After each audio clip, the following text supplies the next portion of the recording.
The Deepest Wire, an Atlantic epic. The summer of 1865 was supposed to be the season of healing. Lee had surrendered at Appomattox Courthouse. Lincoln was canonized by grief, and the iron grip of war was finally loosening its hold on the American spirit.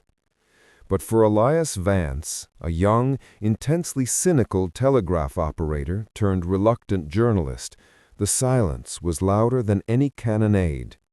He sat in a cramped, humid office on Broad Street, New York, the metallic clatter of Morse code tickers, the only constant rhythm in a city trying to find its new beat. Elias wasn't interested in the predictable stories of Reconstruction or the endless political skirmishes. He was looking for the wire that connected the future, not just the past. And the future, it seemed, was buried under 2 miles of cold Atlantic brine.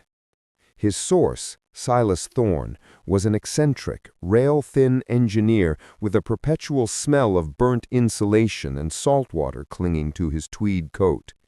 Thorne burst into Elias's office, his eyes blazing with the fever of a true believer.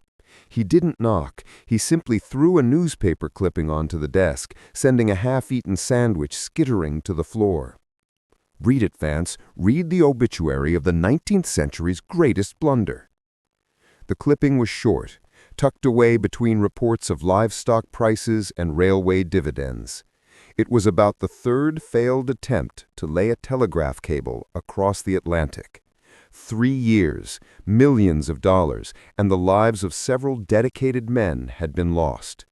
The dream, championed by the relentless American financier Cyrus Field, was officially dead. Elias leaned back, pushing his spectacles up. "Silas, I've written 3 articles detailing the absurdity of this project. You're asking a piece of wet rope the thickness of a man's forearm to survive the crushing pressure of the abyssal plain and conduct a whisper of electricity across 2,000 miles. It's a Victorian folly, a copper graveyard. You know the math." "The math is wrong," Thorne hissed, leaning over the desk so his breath smelled of strong coffee and ozone. "The will is right, and the machine exists, Elias. The ship, the one solution big enough to swallow the problem whole."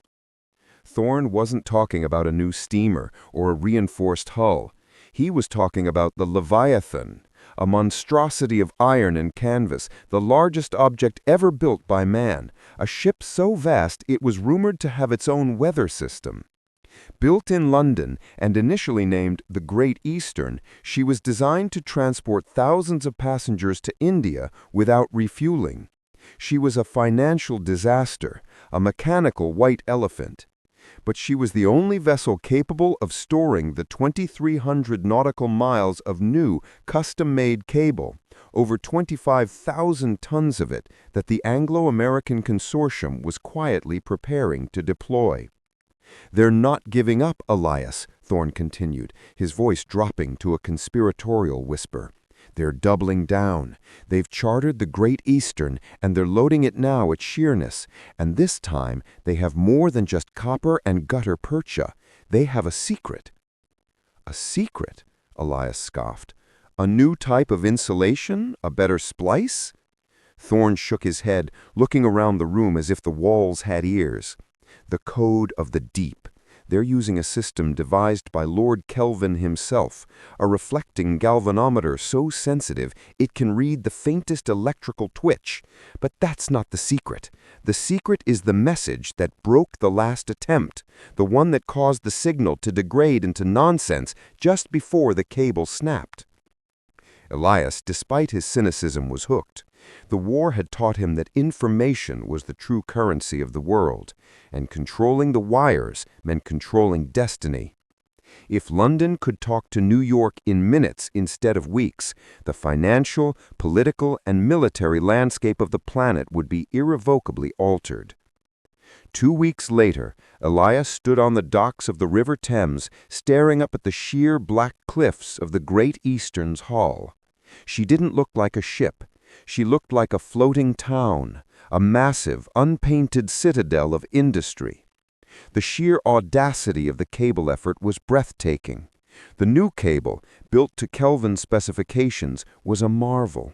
7 copper wires twisted together, sheathed in 3 layers of gutta-percha, wrapped in tarred hemp, and finally protected by 18 strands of iron wire, each wound separately around the core.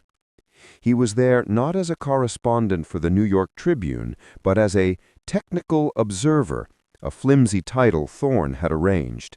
His real mission, to find out what had gone wrong on the previous voyage and why Thorne believed the previous failure was not an act of sabotage. Aboard the ship, the atmosphere was a mix of intense scientific precision and desperate gambling. The men in charge, engineers, physicists, and naval veterans, were bound together by a shared history of failure and a religious conviction in the project's success. The pressure was immense. If this attempt failed, the investors, many of whom were still recovering from the financial shock of the Civil War, would be ruined. On the main deck, where the monstrous coiling machines whirred, Elias met Sir William Thomson, later Lord Kelvin. Thomson was frail, but possessed an intellect that seemed to burn through his mild eyes. "Mr. Vance," Thomson said, his Scottish accent clipped, "we have seen our operation. It is not romantic. It is not heroic. It is an act of simple, sustained madness powered by mathematics and coal. We are attempting to hang a line of communication across a ravine 1,000 miles wide and 2 miles deep."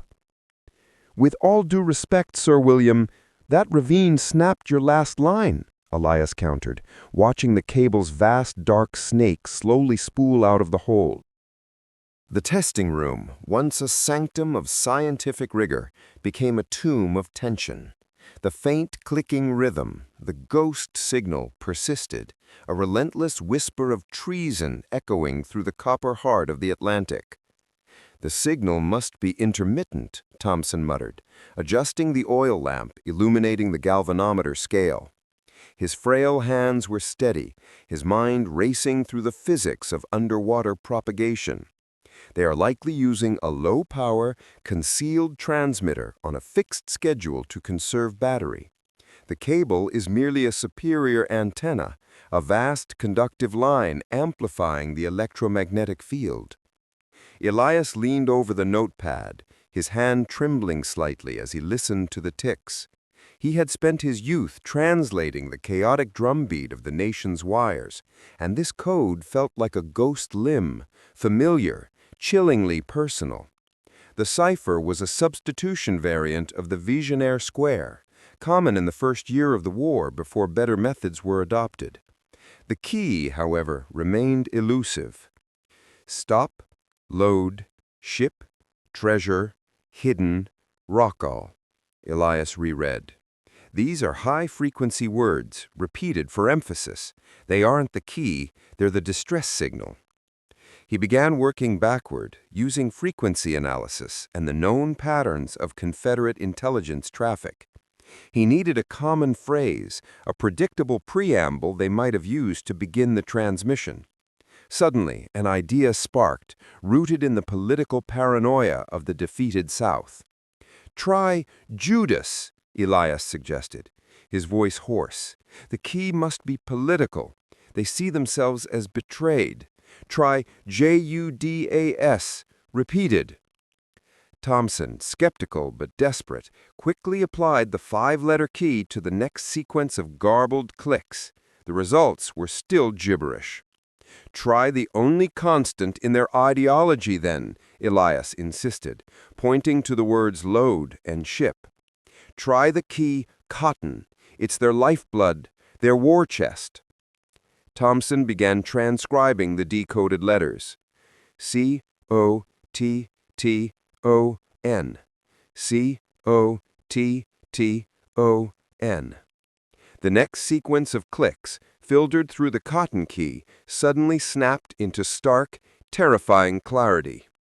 CSS retribution, French bonds, due fog, delay 3 days, use whisper, rendezvous 57 degrees 35 minutes north, 13 degrees 41 minutes west. Wait for White Star signal. Elias froze. The name of the ship, CSS Retribution. The cargo, French bonds, liquid, untraceable capital that could finance a decade of insurgency or purchase a small European nation's loyalty. The coordinates were precise, a watery rendezvous point southwest of Rockall. The transmission wasn't just old war gossip, it was a live order, a financial transaction of immense global significance that was about to be completed.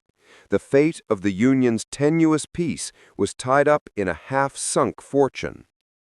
"We have 3 days," Thompson breathed, the sheer weight of the intelligence pressing down on him.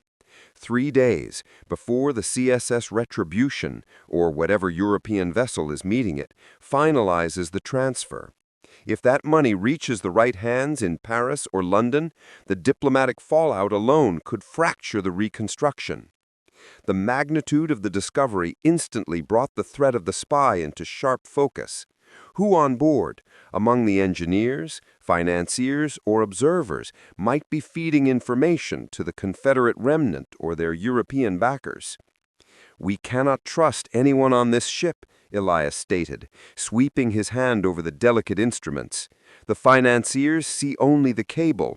They would sacrifice 1,000 secrets to prevent another costly failure. The officers are English, loyal only to the mission. And we are 2 men who have just eavesdropped on the last great secret of a lost war," Thompson grinned. "We must secure this information. Poole, my assistant, is meticulous, but he is too focused on the cable's current. He hasn't seen the deeper message yet." As if summoned by the tension, Mr. Poole, a man whose movements were usually as precise as a chronometer, stumbled slightly entering the room. He carried a heavy logbook and a thermos of tea. "Mr. Thompson, the tension monitor is showing a minor anomaly in the cable stress. Nothing alarming, but I've logged it. Are you gentlemen seeing anything concerning with the conductivity tests?" Poole's eyes darted between the galvanometer and Elias's notepad. I instinctively covered the notepad with my arm. "No, Poole, just a discussion on the inherent electrical noise in deep-sea transmission, a problem for pure physics, not engineering." Poole nodded, but his gaze lingered on Elias, sharp and assessing. "Indeed, but engineering failure, Mr. Vance, tends to precede physics failure. We must be vigilant." He set the logbook down slightly too close to the galvanometer, the heavy leather momentarily shading the reflected light beam. It was a minuscule disruption, but Elias, whose entire life was trained on observing small, critical shifts, registered the move as deliberate. He is the anomaly, he realized, waiting until Poole had left the room. He knows the workings of the galvanometer better than anyone, save Thompson. If he were the conspirator, a slight, calculated disruption of the signal, designed to look like routine failure, would be the simplest way to mask the message transmission, exactly what happened to the last cable. Thompson nodded slowly. A man of precise habit, concealing his movements in routine. He had access to the testing room at all hours. He could easily have used a low-frequency induction coil, perhaps shielded within that very logbook, to overload the cable locally, transmit the message, and snap the line, all in the guise of a technical fault. Elias knew they couldn't simply accuse Poole. That would cause chaos and halt the cable laying, guaranteeing the financial disaster Cyrus Field feared. They needed proof, and they needed to send a warning. The communication challenge was insurmountable. The Great Eastern possessed no long-range wireless telegraphy. That technology was decades away. Their only link to the shore was the cable they were currently laying, still hours away from being operational, and entirely monitored by the crew, including Poole. Elias devised a desperate plan. The ship carried a standard short-range Morse lamp used for signaling nearby vessels. It operated on a powerful battery bank intended for the ship's electric lighting.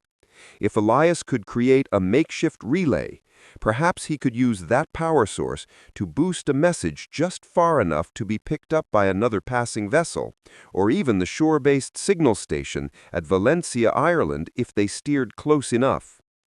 That night, under the cloak of a thick Atlantic fog, the same due fog the Confederate message had predicted for their own rendezvous, Elias crept into the ship's main engine room, the air thick with coal dust, oil, and the deafening roar of the paddle wheels.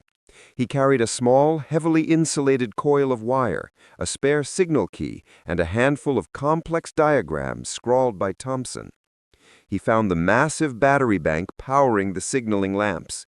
It was a dangerous, highly charged junction.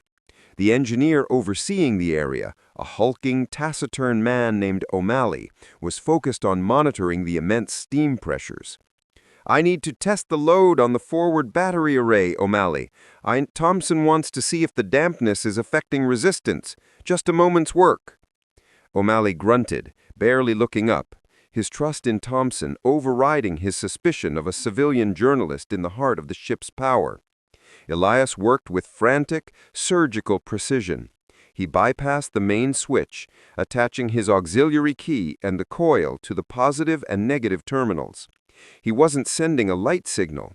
He was turning the immense power of the ship's battery into a brief, powerful, low-frequency radio burst. It was crude, suicidal to the equipment, and barely legal, but it was their only chance. He quickly translated the essential facts into a 5-word telegram, repeating the message several times in the most secure military cipher he knew. Rockall, retribution, gold, contact, urgent. He pressed the key down, holding it for a single agonizing moment. A massive blue-white spark jumped from the terminals, instantly fusing the coil and filling the engine room with the acrid smell of burnt copper. The ship's main lights momentarily flickered. O'Malley roared, leaping toward him. "What in God's name did you do, man? You've blown the fuse. That's an hour's repair." "Static interference, O'Malley. I'm deeply sorry. It was a faulty contact," Elias lied, already backing away, leaving the remnants of the fused coil behind. He felt a terrible guilt, but the message, however brief and garbled, was now loose on the airwaves, a desperate, phantom signal racing toward the Irish coast. Elias returned to the testing room just as dawn broke, his clothes smelling of coal smoke and ozone. Thomson was waiting, his face pale. "Did you send it?" Thomson asked. Coil, perhaps shielded within that very logbook, to overload the cable locally, transmit the message, and snap the line, all in the guise of a technical fault. Elias knew they couldn't simply accuse Poole. That would cause chaos and halt the cable laying, guaranteeing the financial disaster Cyrus Field feared. They needed proof, and they needed to send a warning. The communication challenge was insurmountable. The Great Eastern possessed no long-range wireless telegraphy. That technology was decades away. Their only link to the shore was the cable they were currently laying, still hours away from being operational, and entirely monitored by the crew, including Poole. Elias devised a desperate plan. The ship carried a standard short-range Morse lamp, used for signaling nearby vessels. It operated on a powerful battery bank intended for the ship's electrical lighting. If Elias could create a makeshift relay, perhaps he could use that power source to boost a message just far enough to be picked up by another passing vessel, or even the shore-based signal station at Valentia Island, Ireland, if they steered close enough. That night, under the cloak of a thick Atlantic fog, the same dew fog the Confederate message had predicted for their own rendezvous, Elias crept into the ship's main engine room, the air thick with coal dust, oil, and the deafening roar of the paddle wheels. He carried a small, heavily insulated coil of wire, a spare signal key, and a handful of complex diagrams scrawled by Thomson. He found the massive battery bank powering the signaling lamps. It was a dangerous, highly charged junction. The engineer overseeing the area, a hulking, taciturn man named O'Malley, was focused on monitoring the immense steam pressures. "I need to test the load on the forward battery array, O'Malley. Thompson wants to see if the dampness is affecting resistance. Just a moment's work." O'Malley grunted, barely looking up, his trust in Thompson overriding his suspicion of a civilian journalist in the heart of the ship's power. Elias worked with frantic, surgical precision. He bypassed the main switch, attaching his auxiliary key and the coil to the positive and negative terminals. He wasn't sending a light signal. He was turning the immense power of the ship's battery into a brief, powerful, low-frequency radio burst. It was crude, suicidal to the equipment, and barely legal. But it was their only chance. He quickly translated the essential facts into a 5-word telegram, repeating the message several times in the most secure military cipher he knew. Rockall, retribution, gold, contact, urgent. He pressed the key down, holding it for a single agonizing moment. A massive blue-white spark jumped from the terminals, instantly fusing the coil and filling the engine room with the acrid smell of burnt copper. The ship's main lights momentarily flickered. O'Malley roared, leaping toward him. "What in God's name did you do, man? You've blown the fuse. That's an hour's repair." "Static interference, O'Malley. I'm deeply sorry. It was a faulty contact," Elias lied, already backing away, leaving the remnants of the fused coil behind. He felt a terrible guilt, but the message, however brief and garbled, was now loose on the airwaves, a desperate, phantom signal racing toward the Irish coast.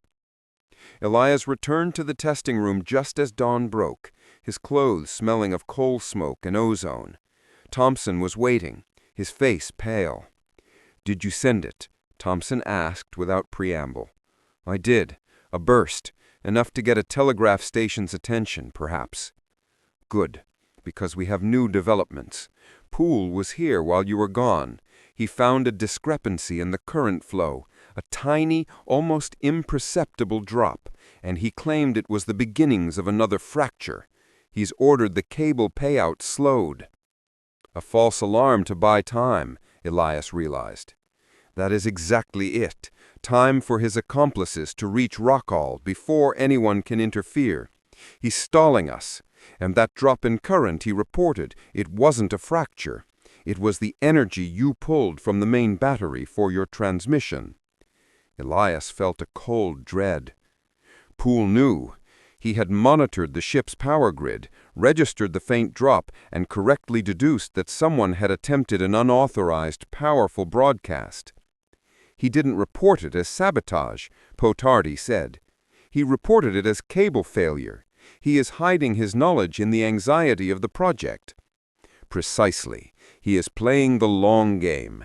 And now he is requesting a brief stop to inspect the cable payout machinery. He claims a faulty bearing. Potardi rushed to the steer window, looking out over the massive, groaning machinery. Stopping the cable payout was a disaster. It risked kinks, stress, and a guaranteed snap. He's not inspecting a bearing, Sir William. He's preparing to cut the cable while it's stationary. He can't have us eavesdropping anymore. We have to stop him. The two men, the brilliant physicist and the cynical journalist, rushed out onto the deck. The Great Eastern, which had been moving with the steady, unstoppable grace of a continent, was shuddering to a near halt. Mr. Poole, dressed in his dark, oil-stained overalls, was already at the steer wheel, standing over the monstrous, shining drum where the cable was slowly being eased into the Atlantic. Next to him, placed conveniently on a small workbench, were a set of heavy, specialized cutters designed to sever the cable in case of an emergency. The emergency, Elias knew, was standing right next to them. Elias knew talk was over. He lunged, not for Poole, but for the logbook. He snatched it, ripping the leather binding apart. Inside, nestled in a cut-out compartment shielded by thick lead lining, was a small, crudely built induction coil and a brass key, the very instrument used to overload the previous cable and send the coded transmissions. "Sabotage!" Elias roared, holding the damning evidence aloft. The distraction was enough. Poole hesitated for a split second, turning his head to see the exposure. In that moment, Thomson, showing surprising strength, fueled by scientific outrage, hurled a heavy brass level gauge straight at the spooling drum. The gauge clanged against the cable's armor plating with a sickening thwack. The jarring impact, though minor, was enough to throw the delicate balance of the stationary cable off the sheave wheel. The tremendous residual tension of the line, which was supposed to be relieved by the drum's slow turning, violently ripped the cable sideways, away from the cutting jaws. Poole roared, releasing the cutters and lunging for Elias. The journalist ducked, scrambling backward across the wet deck. Poole was strong, driven by desperation, and his hands, accustomed to twisting iron and steel, wrapped around Elias's throat. "You won't stop it! It's already done!" Elias gasped, pressing Elias against the cold, wet rail. Just as Elias's vision began to gray, O'Malley, the hulking engineer from the engine room, appeared on deck. He had heard the commotion and the telltale sound of Thomson's frantic shout. O'Malley didn't hesitate. He simply walked up to Poole, grabbed him by the back of his collar like a recalcitrant schoolboy, and lifted him bodily off the struggling journalist. The engineer then slammed the spy onto the deck, the sound echoing like a rifle shot. "You ruined my battery, you pest!" O'Malley grunted, staring down at Poole with cold, practical fury. "But this is a capital offense." With Poole subdued and locked in the brig, the Great Eastern resumed its course, the cable spooling out once more, safe but fragile. The immediate crisis was over, but the greater danger, the rendezvous at Rockall, remained. Elias and Thomson immediately sent a detailed, heavily encrypted telegram to Cyrus Field, the primary backer, at his known New York relay address. They couldn't use the cable yet, so they signaled the nearest British patrol ship, the HMS Vulture, which was maintaining a silent escort several miles off, using the Morse lamp code and a prearranged emergency frequency. The message was brutal. Report immediately to the Admiralty in London and the State Department in Washington. The CSS Retribution, a ship presumed sunk or captured, was active, loaded with French bonds, and preparing to fund a political destabilization effort from a remote North Atlantic hideout. Field's reply, relayed 36 hours later via the slow, conventional packet ship network, was exactly what Elias feared. No interference. The cable is paramount. Any delay is catastrophic. The financiers were prioritizing their multi-million-dollar investment over national security. They believed the successful laying of the cable was the only thing that could truly solidify American power and prevent future wars. A diplomatic incident involving a sunken ship and Confederate gold, they argued, would only cause chaos and postpone the technological triumph. "They are short-sighted fools," Elias hissed, slamming the paper onto the table. "They see a wire. They don't see the noose being tightened around the throat of democracy." "They are businessmen, Mr. Vance," Thomson sighed, staring at the coordinates written on the decoding pad. "And they are right that the cable will change the world, but we cannot let that change be built upon a foundation of Civil War spoils." Thomson, now fully committed to the investigation, revealed his own desperate counterplan. The Great Eastern had a few small, fast tenders used for surveying and landing. These were motorized launches, swift, but utterly unsuited for the open Atlantic. We are laying the cable on a course that takes us marginally north of the direct line to Valentia, Ireland. It adds 2 days to the lay, but it brings us within 100 nautical miles of the Rockall rendezvous point. It was a pre-planned route alteration, ostensibly to avoid a known submarine plateau. "You planned this, Sir William?" "I merely offered the suggestion to the captain, based on geological data I gathered during the previous failure. I had a premonition that the deep might yield a secret, and I wanted to be close enough to check it." The plan was daring. As the Great Eastern passed closest to the rendezvous coordinates, Elias and a small crew would take the swiftest of the tenders, a little vessel ironically named the Pioneer, and steam toward Rockall. They would have less than 24 hours to reach the location, find the CSS Retribution, secure the French bonds, and return, all before the European contact vessel arrived. If the cable was delayed or broken during their absence, they would be marooned, out of fuel, and exposed to the full, ruthless force of the Atlantic.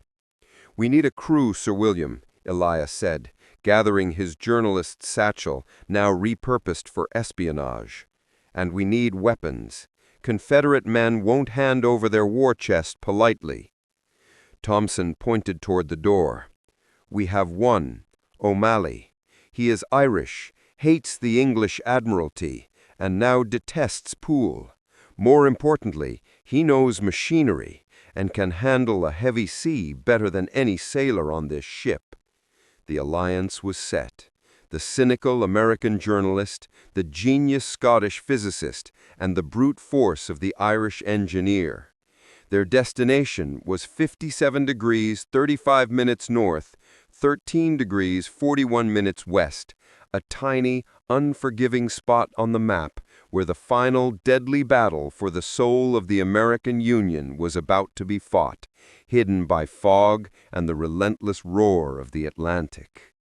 The transfer to the Pioneer was executed under the cover of a freezing pre-dawn mist 2 days later.